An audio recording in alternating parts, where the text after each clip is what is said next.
الحمد للہ رب العالمین والعاقبۃ للمتقین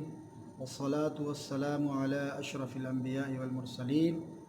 اما بعد فاعوذ باللہ من الشیطان الرجیم شہر رمضان الذی انزل فیہ القرآن ھدی للناس وبینات من الھدی والفرقان۔ حاضرین محترم، میرے عزیز دوستو، ساتھیوں، بزرگوں،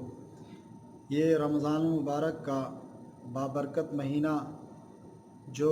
پھر سے ہماری زندگیوں میں سایہ فگن ہو چکا ہے، اور اللہ رب العالمین کا یہ ہم پر احسان ہے، اس کا خاص فضل ہے، اس کی ہم پر یہ رحمت ہے کہ اس نے ہمیں ہماری زندگیوں میں دوبارہ اس سعادت سے بہرہ مند فرمایا ہے،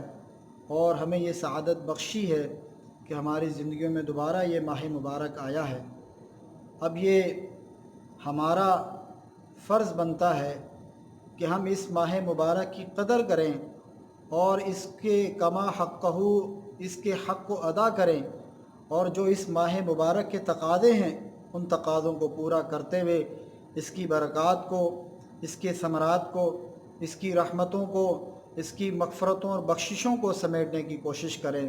کہیں ایسا نہ ہو کہ یہ ماہ مبارک آئے، یہ ماہ مبارک، اس میں اللہ کی رحمتیں، اس کے فضل، اس کے احسان اور اس کی برکات جو جوبن پر ہوتی ہیں،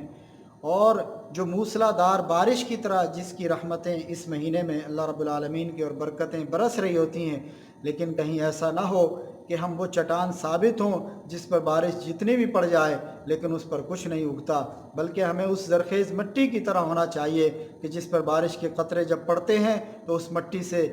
جو اللہ کے حکم سے پودے، پھول اور جو پھلیاں وہ نکلتی ہیں۔ میرے بھائیوں، ہمارے دلوں کو، ہماری زندگیوں کو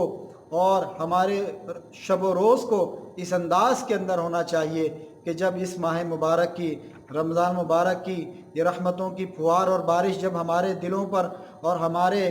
اذہان و قلوب پر پڑیں تو پھر اس کے اندر سے نیکی کے پھل اور بوٹے اور پھول اور پھلیاں نکلیں۔ میرے بھائیوں، اب ذرا آئیے، آج کا ہمارا موضوع یہ ہے کہ ہم نے اس ماہ مبارک کو کس انداز میں گزارنا ہے، ہم نے کس طریقے سے اس ماہ مبارک کی ثمرات کو، اس کی برکات کو اور اس کے فیوز کو سمیٹنا ہے، ہم نے کس طریقے سے اس کی بخششوں اور مغفرتوں کو حاصل کرنا ہے، اور ہم نے کس انداز کے اندر بھرپور طور پر اس ماہ مبارک کو گزارنا ہے، تاکہ ہم جب یہ مہینہ اختتام پذیر ہو تو ہم اس سے سیراب ہو چکے ہوں اور اس کی رحمتوں سے مستفیض ہو چکے ہوں۔ تو آئیے ذرا دیکھتے ہیں وہ کون سے اعمال ہیں، وہ کون سی چیزیں ہیں، وہ کون سے افعال ہیں کہ جن کو کرنے کے بعد ہم اس ماہ مبارک کے ثمرات کو سمیٹ سکتے ہیں۔ یہ بات ذہن کے اندر پیش نظر رہنی چاہیے کہ زندگی میں بھی، اس دنیا کی زندگی میں بھی ہم کوئی بھی کام کرنے لگتے ہیں، اگر اس کی باقاعدہ اور مناسب پلاننگ ہو،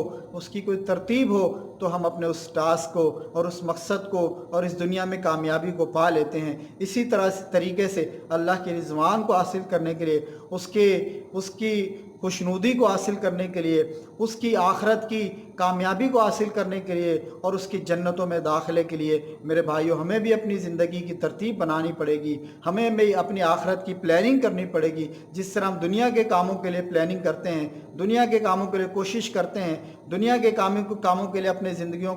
کے لاہ عمل کو ترتیب دیتے ہیں، اسی طریقے سے میرے بھائیوں آخرت کے لیے بھی ہمیں ترتیب دینا ہوگا، اور خاص طور پہ یہ رمضان، اس کو بھی ہمیں پلان کرنا ہوگا، اس کو بھی ہمیں ترتیب دینا ہوگا، اپنے ان افعال اور اعمال کو ہمیں باقاعدگی کی شکل دینی ہوگی کہ وہ کون سی چیزیں ہیں، وہ کون سے اعمال ہیں، وہ کون سے افعال ہیں، وہ کون سی روٹین ہے، وہ کون سی ترتیب ہے کہ جس کو اختیار کر کے ہم اس ماہ مبارک کے ثمرات کو، اس کی بخششوں کو، اس کی رحمتوں کو، اس کے فضائل کو